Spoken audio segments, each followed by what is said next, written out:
Brumadinho when we had 2 years ago. Now, I'd like to talk about the experience we have with the production of damage matrix. That is, we systematize the damage to be able to calculate indemnity and compensation indemnity, in our case, from mining companies. So we use 2 different matrices that have already been used in Mariana Dam Break and Barra Longa on the Doce River, and also in the context of the agreement that had been signed for collective and diffuse damage indemnity in the Paraopeba Basin when the Brumadinho Dam broke.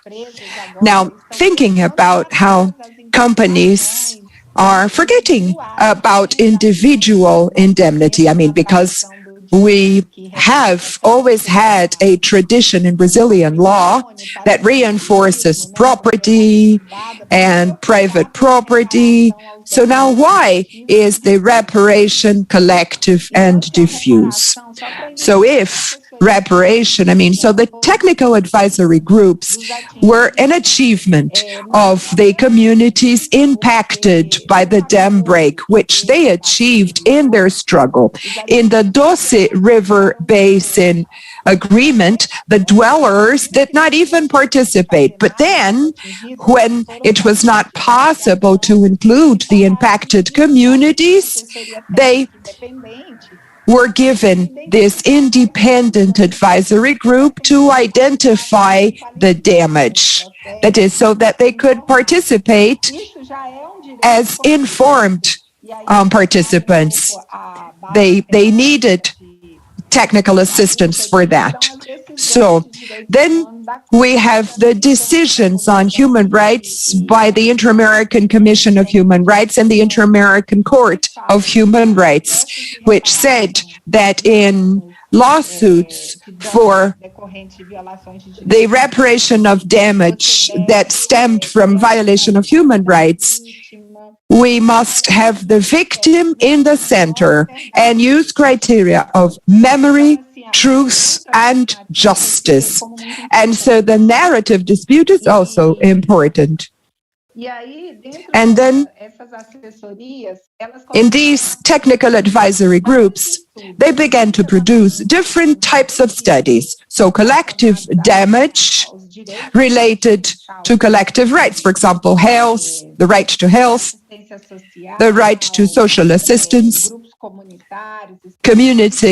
specific community groups, and also diffuse rights. Diffuse rights are related to the right to a healthy environment and access to nature, and also individual rights. However, we have seen that these studies are being rushed.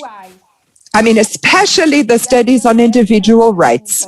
And this is my question here that we're trying to answer with the post-PhD dissertation. The idea is that even before the reparation process for these 2 environmental accidents in the Doce River Basin, we have a foundation involved named Renova. And this foundation has created a plan for voluntary participation, and that would be for individual damage payments or individual reparation payments. But a couple of weeks ago, the judge in charge of the Rio Doce Basin lawsuit created a damage matrix. He called it a damage matrix, but it's a summarized damage matrix. So the impacted people will need lawyers. And so they hire lawyers and they join the lawsuit to receive their individual indemnity without including the studies, that is, without the recognition of the studies conducted by the technical advisory groups. And the judge is similar to Judge Moro, that is, it is a judge who does media work to favor the mining company, Vale and Samarco, so that the people will join these individual indemnity agreements. But in the case of Brumadinho dam break, individual rights were not included. They are still to be studied and to be detected. However, we have public defenders, because in that case we do not have a foundation. So we have public defenders that allow for voluntary participants to join. That is, everyone has the right to make an agreement or to settle for an indemnity. And so again, in this case, they're trying to use the simplified or summarized damage matrix. We believe that using these... Oh, yes, I'm about to conclude. All right. So it also has hidden externalities. That is, things that were hidden when mining expropriates territories. I mean, when you study damage, you also study social processes, and you no longer have any budgetary planning for that. But we see an opportunity now for social struggle, so we have to struggle for this lawsuit to include also these individual rights. So the Brazilian judiciary system has to recognize the struggle of the impacted people. Okay, I'm done. Thank you. Okay, thank you. So next up is me. I am going to speak about, okay, let me just note my time so I don't overrun my own time. And maybe Fabrizio I can help you, I can help. Control time for you. Yes, great, yeah, okay. So, I'm Himanshu Burte. I'm an architect and urbanist. I teach in Mumbai at the Indian Institute of Technology. And my presentation is titled Project Landscape, Situating Infrastructural Conflict. This idea comes, so what I'm going to really present is a concept through which to think through conflict or the settings of conflict, and also to some extent conflict itself in infrastructural projects. And this comes out of seeing very different kinds of conflict emerge around infrastructure projects in a city like Mumbai, 12 million and very, very dense, but also which has an urban forest within the city limits. So there was a conflict protest against a particular metro elevated metro project, one small installation related to it, which became a very big conflict. But on the other hand, there are also protests around large development and infrastructure projects outside cities, between cities, in spaces which are largely rural. So I was wondering, how do we think of these two different phenomena, which are united by the presence of an infrastructure project, and how do we think of the settings of those conflicts in a way that also throws some light or opens to the idea of the publics involved. So this is going to be a very brief presentation, but I'm just I'll just outline what I have in mind. So basically, project landscape, I conceive the idea of the project landscape as a kind of middle range idea. So you have production of space as one broad idea from Henri Lefebvre, and then you have the whole literature on places. For instance, Alan Thread's idea of place as a historically contingent process, and which is a dialectic of individual as well as community living, working against larger structures, and also reproducing social structures, cultural ways of living, and so on. And you also, in between these is this idea of project landscape, because what it does is it helps to focus attention on the concreteness of landscapes. So on the one hand, we have a situation where we are talking about planetary urbanization of a global kind of space. On the other, we focus on places, but something in between those scales is what we see with infrastructure projects, which are in the city, but also extend far outside. And the term project helps, or the term landscape invokes both the natural as well as the built landscape. It also allows us to focus on the social processes through which these landscapes, the physical landscape, natural or modified, the process through which that emerges. And the word project has two meanings, at least two ends. One is the long-term activity of a life project, right, or a larger social project, which has some kind of goal which is not very specific. It doesn't have a time frame. And the narrow sense, you have project which is a very defined timeline, defined budgets and specifications, which are infrastructure projects. So the idea is that we start thinking of we start looking at infrastructure projects and the conflicts that come out of them by acknowledging that conventional projects often conventional infrastructure projects cut through landscapes, acting as if assuming that there are no social projects there, right?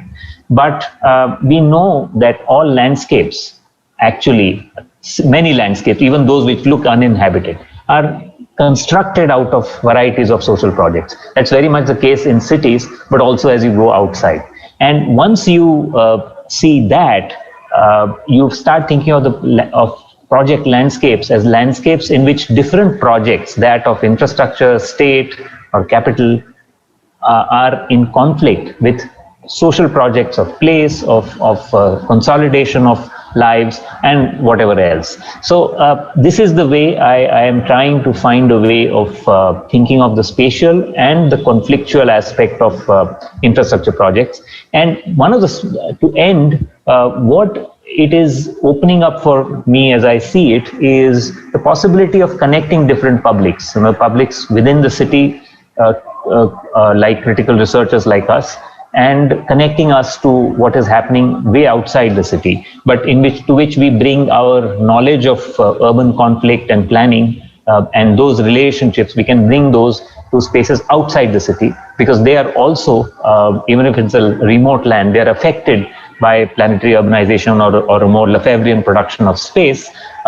And this is where we can kind of unite these two through this one concept. Yeah, I'm done. Thank you. Okay, so may I now invite Andresa Alves. I apologize for what I may be doing to people's names.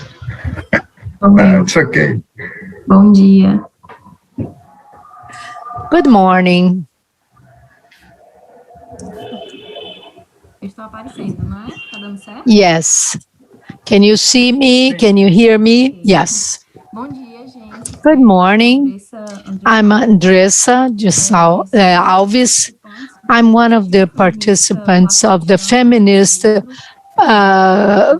collective Ana Montenegro from Ceará in Brazil. And since last year, beginning of the pandemic, one of our basic needs, we thought we are a feminist and classist collective linked to the Brazilian situation, and we saw the need to support the occupations or squattering around the city. One of the places was the occupation or squattering land, Carlos Marighella, and this group that settled there at the beginning of the pandemic, it was formed exactly because of this support, because the families how did it happen? The families, most of the families are headed, our households are women, which households are women who lost their jobs because of the pandemic, the quarantine, people who were living in the streets. They found in this community an empty lot. So they went to this land, they began to build their housing. At that moment, they were using they were considered to be, they were throwing garbage in this terrain, and they were doing criminal acts in this area. So there was no social function in this land. So the families found there an opportunity to try and build some shelter. Since they could not have housing, they could not pay for rent, they had no help from any other family or friends to put their children in a house and their husbands. So they began to occupy this land. And in a little while, the owner of the land heard about it and came with the police to attack the community, breaking their homes, their shacks that they had recently built. And they wanted to disperse these families and regain the property of the land. So in our struggle, we found the need as a collective to give voice to the women who were there in this occupation. So with much struggle, we were able to get the land from the municipal government, and we got another land very close to this the first land.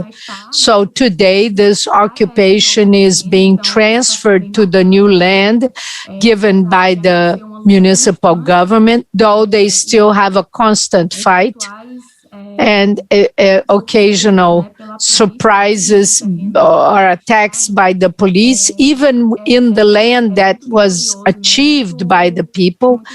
We have a victory, but it's very good that with a lot of struggle, we were able to achieve some good results. So the occupation, Carlos Marighella, is a documentary that gives voice to the women that are most of the family, heads of the family, most of them. And myself, together with Edivânia Vieira, she recorded, she is from our collective too, the feminist collective, and she's always there. So she recorded all the women, and each one of them was telling how the occupation started, how they were present there, what happened, what is still happening. And a very important case was the case of Fran, a woman who was pregnant and ended up having a miscarriage because of the police action. So we bring the voice of these women. We created this documentary that was going to be a video, but it ended up being a film to give voice to these women, and so that the world could get to know these women who are constantly fighting this, and they are fighting for all. That's why we thought of making this documentary film. Thank you very much.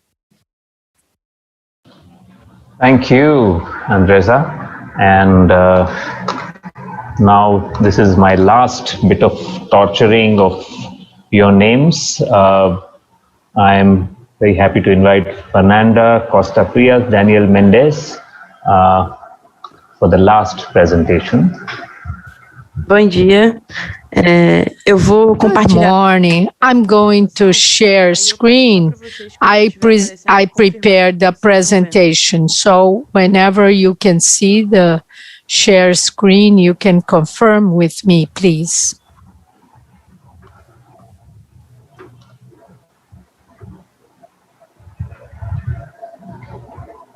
Pronto, peraí. Estamos vendo. Tá. coisa na frente aqui. We can see you. There's something dark in front of the letters. Okay.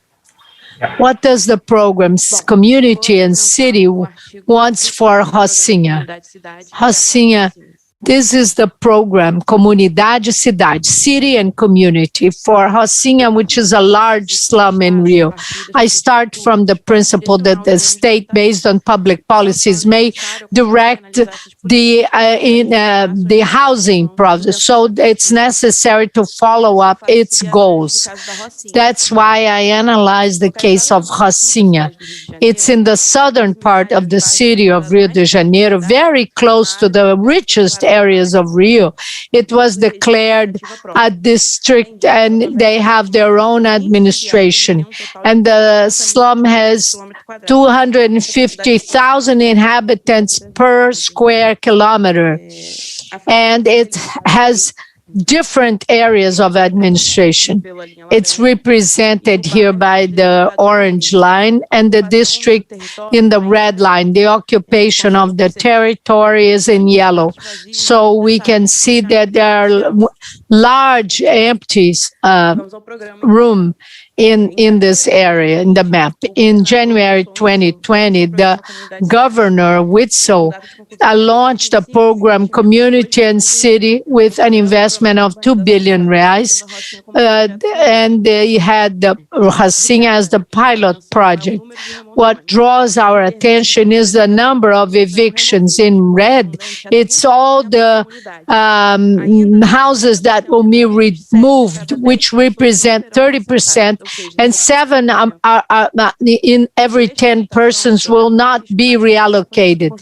So they will build housing projects with 8-story buildings or 11-story buildings instead of one housing unit. They will use the territory of that. And generally, Rocinha has from 1 to 3-story high housing. And so that's the project they want to make. These are some of the buildings that they planned, and they have sports area. This kind of building can generate very high taxes or monthly taxes for the dwellers. And not all of them are within the territorial limits of Rocinha, which can produce speculation in terms of price. They will have to build hydro-sanitary networks, which will bring about new removal of housing. We have to improve the stairways, the small streets, and this will bring about new removal or eviction of people. We also have the elevators that will be built for the slopes, and they need a commitment from the state because of its high cost. And also this seems to be aimed at tourism in the same way as it has been shown in other areas of favelas or slums. They also intend to have shopping centers or malls and boulevards and kiosks and touristic shops. And so they have a tendency to speculate and to gentrificate. So in Vidigal, they did that, and in other areas of the southern part of Rio, as Dona Marta. This even enhances the conflicts in the community caused by the lack of dialogue and spaces for participation of the community. It's also based on a diagnosis that is not updated since 2007. It doesn't give support to the whole population and to the families that have an excessive increase in their in the rents. This program has now been paralyzed because of the political crisis of his program, and the governor was impeached, and the community was against the project. The program seems to be paralyzed in the strategic planning phase, and it's also done generally in the poorest areas of the city. And the resuming of the Rocinha project must respond to the issue. Where are the poor going to live? So how to confront the processes of gentrification and enrichment of the areas. Thank you. Thank you. So we've really had we've had a very interesting and diverse set of presentations.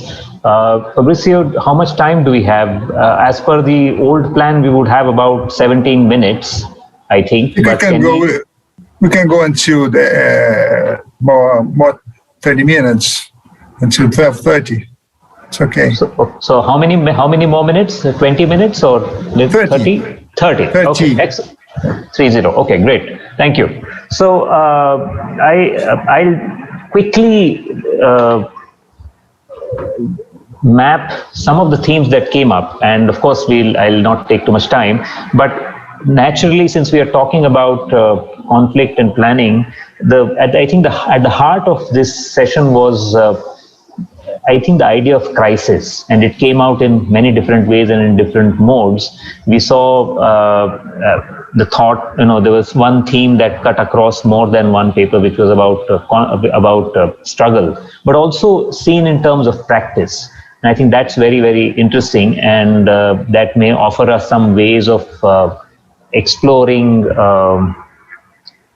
cutting across different presentations. Also, naturally, there was the political economy of evictions and commodification, of displacement, and also of construction really came through significantly. And very interestingly, the idea of calculation, something, the calculative rationality that one sees as a issue which is not simply the bad thing about the neoliberal say ideology, but also something that you need to figure out to get the rights that are due. We heard that in that dam disaster. And also, finally, what was across different presentations, there was an interest in the setting or the situation, the spatiality of it, the spatio-temporal setting itself. So I won't ask questions myself, but I think this has already set out a very interesting framework across these these 7 papers that we may want to explore further. Of course, any other thoughts? So I'll just open it to the audience. We have 28 minutes now. I've taken 2, I think. So.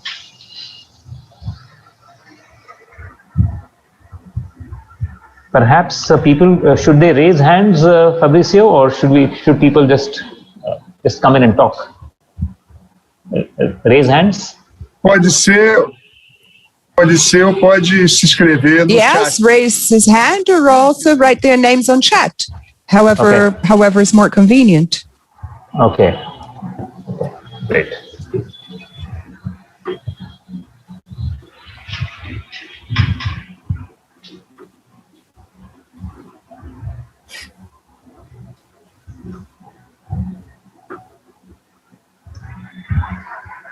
So if no one has questions, I have a question. Okay. Carlos, please go ahead.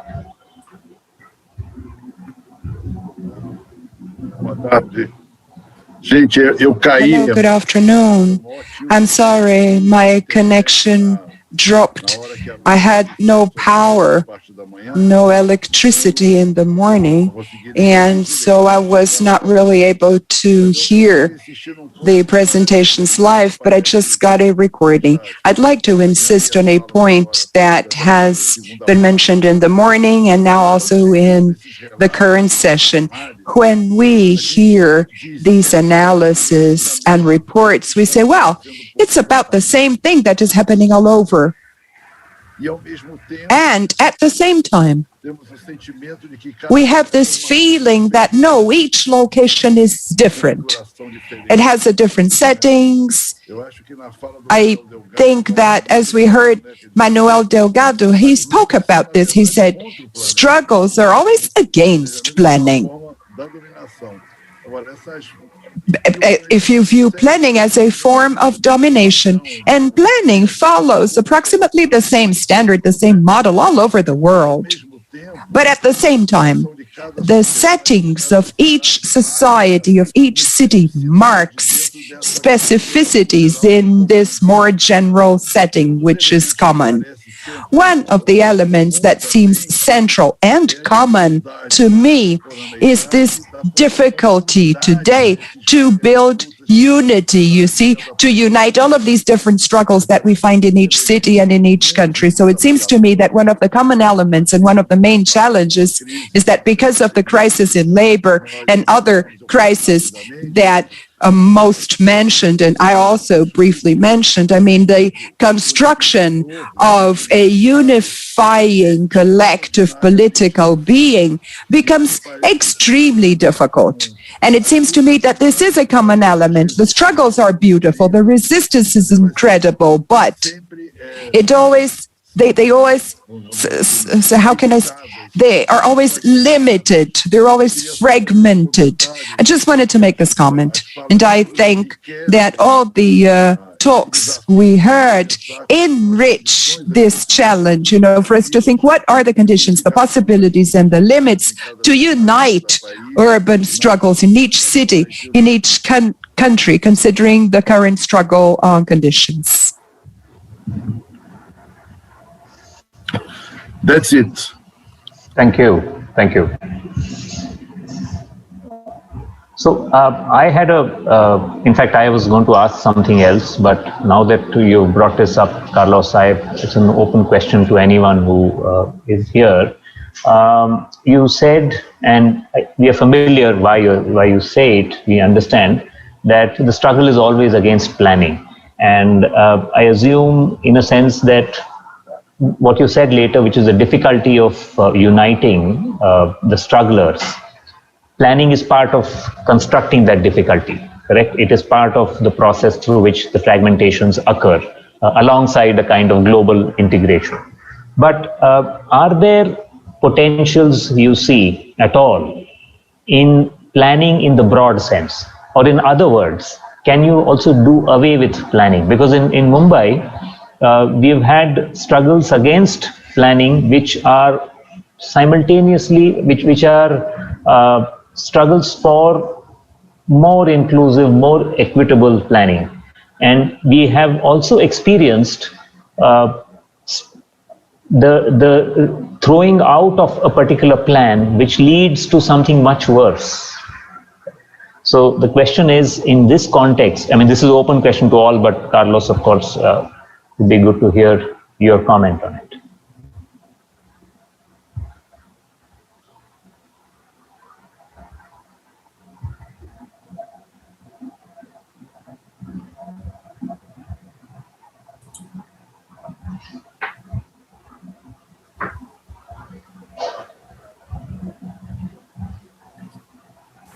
Vai falando?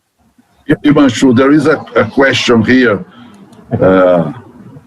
Someone is asking Fernanda and others panelists to speak a little about the gentrification processes ongoing. Maybe Fernanda could talk a little about it. Sure. Maybe Fabrizio or Carlos, you can look at the chat questions if they're not in English. So that okay. Yeah. Okay. Bom, eu acho que o processo de gentrificação nessas áreas. Yes, well, I think the gentrification process in these territories, especially in Rio de Janeiro, which is the territory I study, happens in the favelas located in these neighborhoods where you have very expensive property. So that's where it happens. And that will also influence the white eviction because they want to increase the value of that territory. We see that happening in Babylonia. You see the rents go up incredibly, so people cannot even pay the rent, even in the favela, so that makes them leave. So they have to go to further away places, to the peripheries of the city. Well, some of the examples that I gave you are talking about a question, which is what kind of investment is the state making? So they use public funds, high amounts, to invest in a territory under the speech that they will organize the territory and provide incentives that we can clearly see because we have many other previous examples, and that will create speculation and gentrification of the neighborhood. I mean, we see this happening systematically. This is the kind of planning that they bring to us. They will invest in those territories, but defending interests which are not the interests of the people who live on the territory. And this is the kind of planning which they call strategic planning, and that is facing a lot of resistance in these lower income neighborhoods. ¿Puedo hablar? Buenos días. Associa a pergunta do Glauco para ele. It's a very good question. Well, I'd like to thank Marcio and Mauricio for this invitation. I have two questions to our colleagues. The first question goes to Leticia. If there were attempts or possibilities for the integration of food sovereignty in the cases that you've analyzed. And the second question to Francini. You have discussed very clearly the issue of human rights and those who were impacted by the dam breaks. What is not clear to me is what is the role of political parties and trade unions in the organization of these territories. Thank you. Já devo responder? May I answer? Ariel, can you repeat the question because I could not hear it completely? There was a connection glitch. No, basically, if the initiatives that you are studying, if they can be integrated to a federal broader program. So, this review that I've conducted, I mean, I found many different types of practices, many different typologies, but especially in Latin America, they are integrated to national policies of food sovereignty or food safety or access to food. In a number of places that I studied, Latin America is very representative of this, you know, how they are absorbed and how they come up from planning efforts, that is, from efforts conducted by the state. But the engagement is very strong, differently from what I expected. The population engages. And something I see is that in many cases, there is a moment when the timing of political policies is more vulnerable, more fragile. I don't know, something happens, less budget. And so then the population appropriates and it becomes a popular process. I mean, although it was started by the government or by the state. Of course, there are many problems here, but I mean, in this sense, the answer would be yes.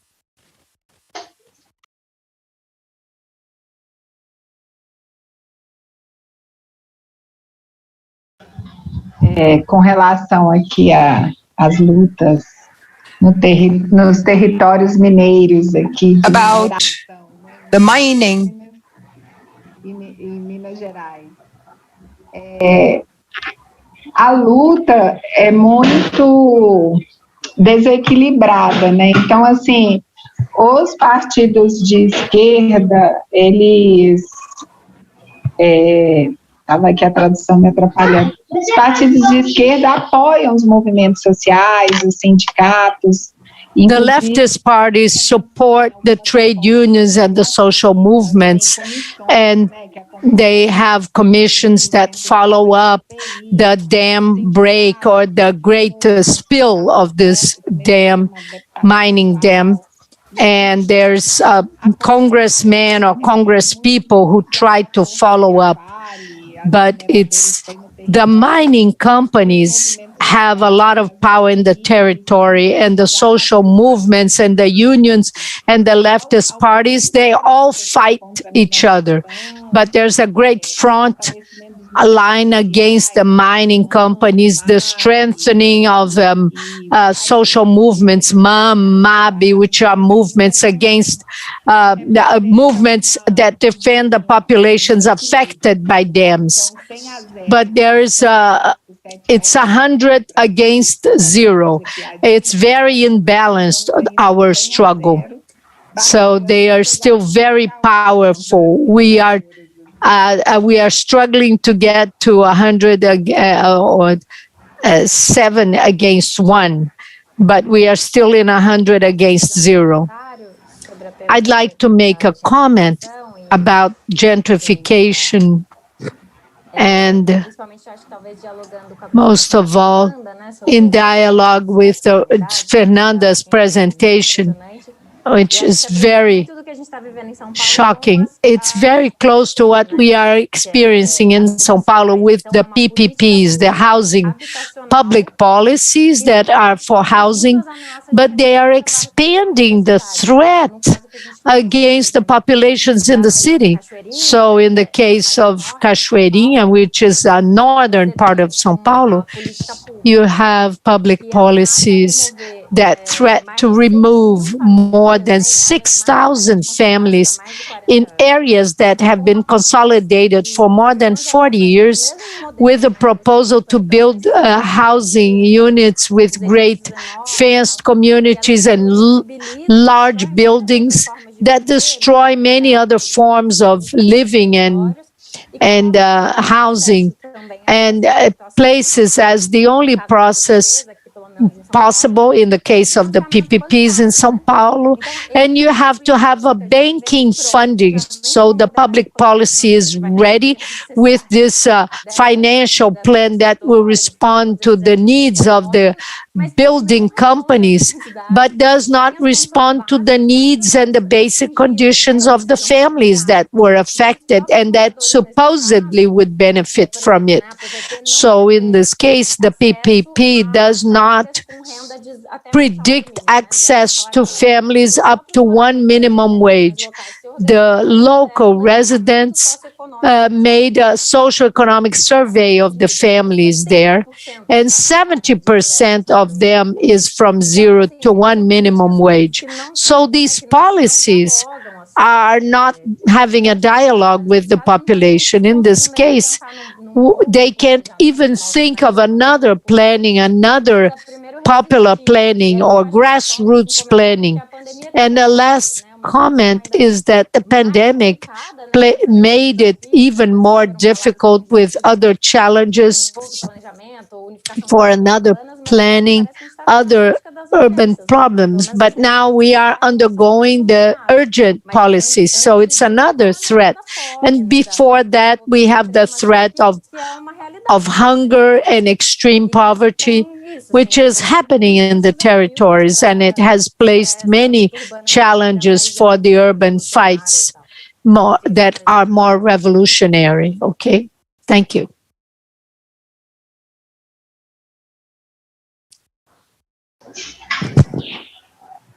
There is one comment, a request from Glauco Bienenstein, who wants to discuss planning as a tool of social instrument. Is there something else before that? Otherwise, we can ask Glauco to go ahead. Bom, boa tarde a todos. Eu quero. Good afternoon to all of you. I'd like to congratulate all of the people who presented in this panel. What I'd like to mention is that there is no idea of defending planning.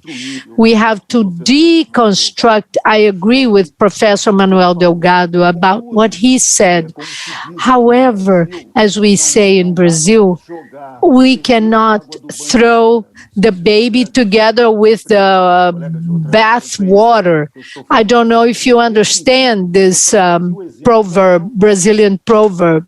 And in that sense, I bring the example of Vila Autódromo, where the plan was an instrument of fight. So we can reflect and not throw away all the knowledge, although it has many aspects that are linked to the colonialism of knowledge. We cannot just throw it away in our daily practice. So in Vila Autódromo, the plan was an instrument of struggle, supporting the struggles of that community. And a second issue, if we have time, I would like Andressa to comment on. It seems like individual right is being substituted by the collective rights in Brumadinho. However, there is no way by which you can, in your fight, think of the collective cut crossed by the individual right. I think this issue must also be considered. So you don't have only the collective, because there is the need of these people. But you shouldn't throw away the idea of the individual, but we must keep the idea of a collective in these struggles. But this is just to stimulate the debate. Thank you very much.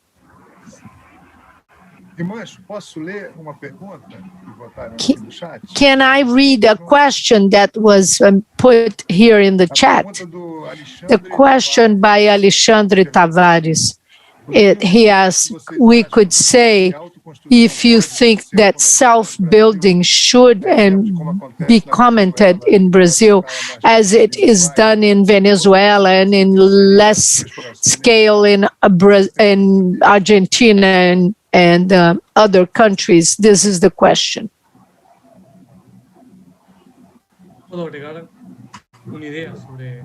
Thank you. Just an idea about what Alessandra said. In the case of Argentina and Uruguay, we have as a central element a labor organization, a cooperative. In the case of housing, in terms of labor, agriculture, many cases. So there is a previous social organization. And I recognize that in Brazil, it could be different, but I think you should have previously a group of associations and cooperatives that should germinate that or create that.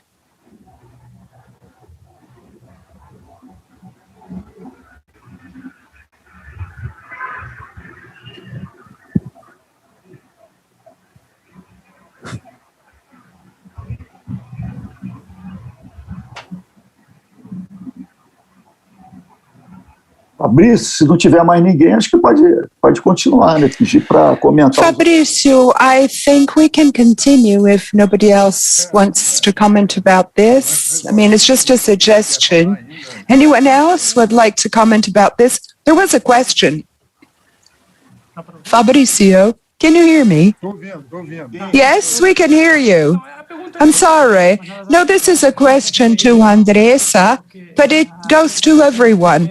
Andressa mentioned the issue of gender in struggles, and but I'd like to ask the other female presenters if the gender issue is also present. In Argentina, for example, this is something really strong right now in all kinds of struggles, including those that apparently don't have the issue of gender in them. But we see now that the issue of gender permeates in all of these struggles. So this is my question to you, if the gender issue is also present in your struggles, in the struggles you've mentioned.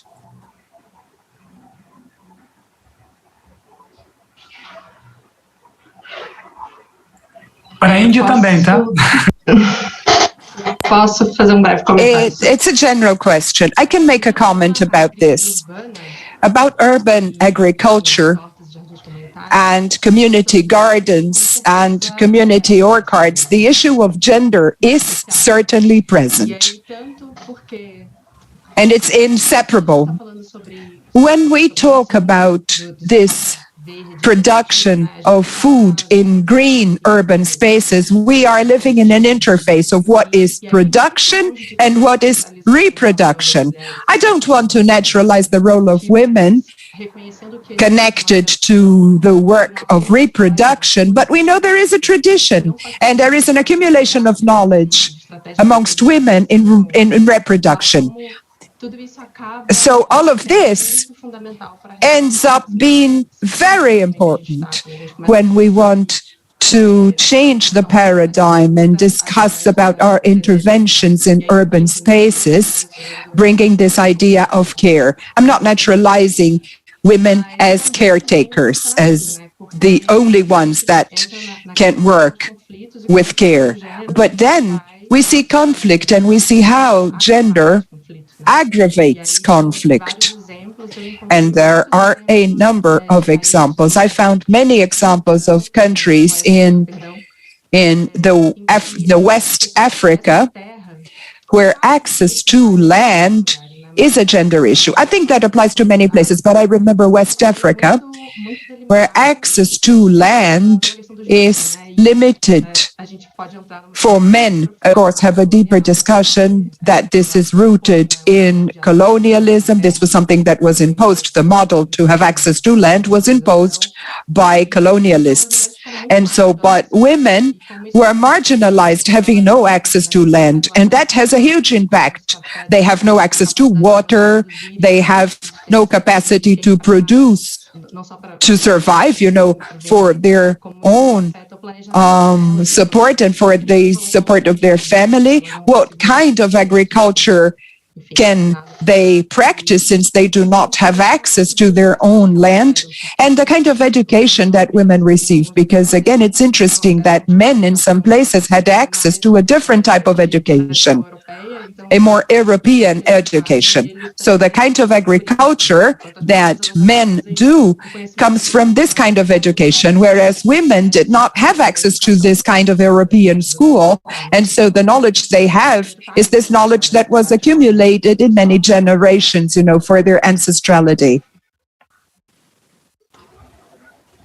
I just want to quickly intervene here to suggest that in fact the question should not necessarily be, is there a gender issue or a gender dimension to a problem? I think the question really is, how is the gender dimension to a given problem being noted or hidden or simply overlooked? Because I think it's something that's always going to be around.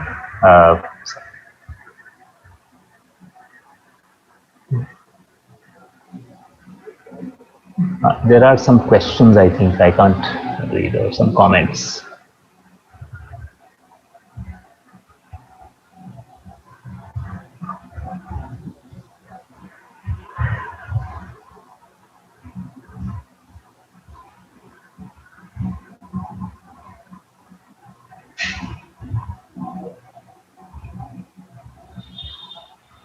I think we have a few more, 3 or 4 more minutes, Fabrizio. Posso um monte de coisa aqui, não sei qual. Yes, I'm looking for questions because there are many comments here, so trying to find a question. Posso aproveitar então, eu não sei como é que está funcionando esse tema. So may I use these minutes? I wanted to say something about what Leticia said about the gender dimension.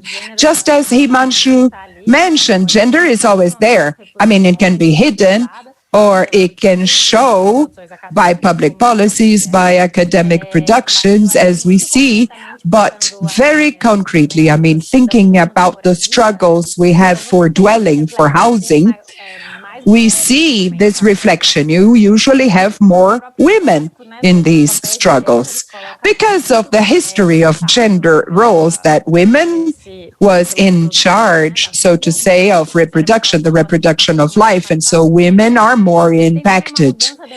But also there is a demographic change that is important, especially if we think about Brazil. More and more you have families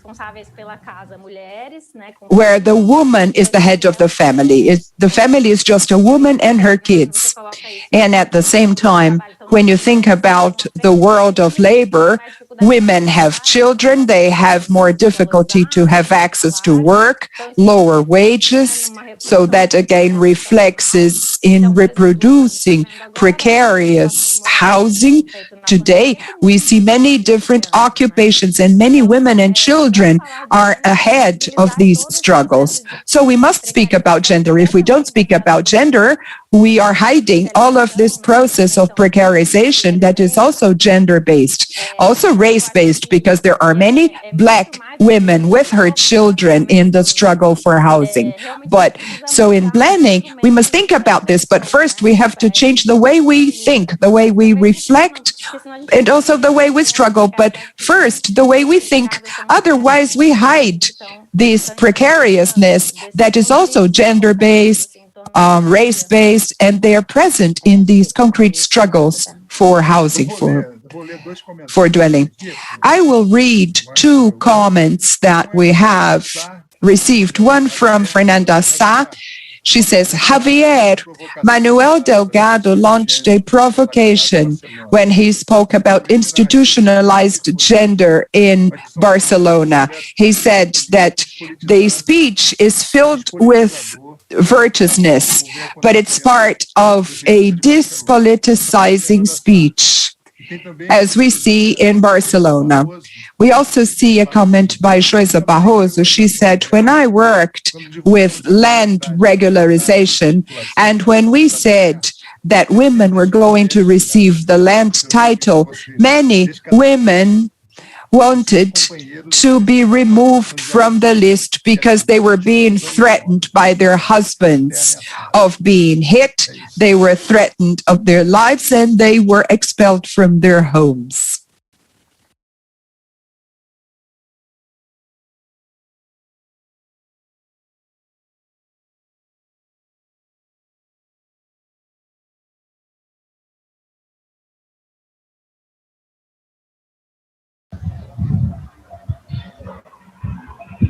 So is that it, Fabrizio? I think we have done with all the comments.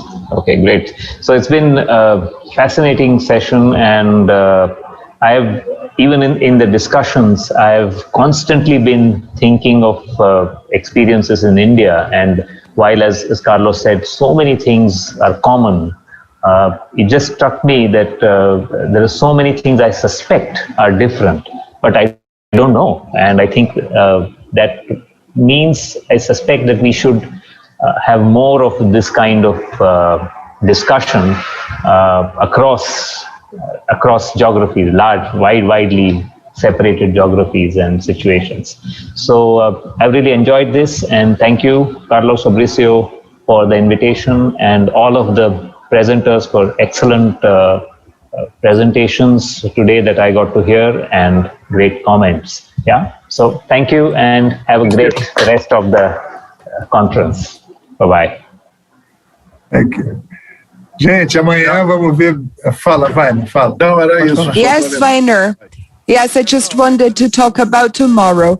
First, I want to thank Himanshu. Thank you so much, Himanshu Bute. And tell you that tomorrow we will solve the problem having too many people in a small room. Tomorrow we will begin with a big room. Hello, Sonia. Congratulations. Thank you. Thank you. Bye-bye. Bye-bye. Thank you. Bye. See you. Thank you. Até amanhã. See you tomorrow. See you tomorrow. All of you. Bye-bye. Hasta mañana, baby. Hasta mañana. See you tomorrow. Okay, bye-bye.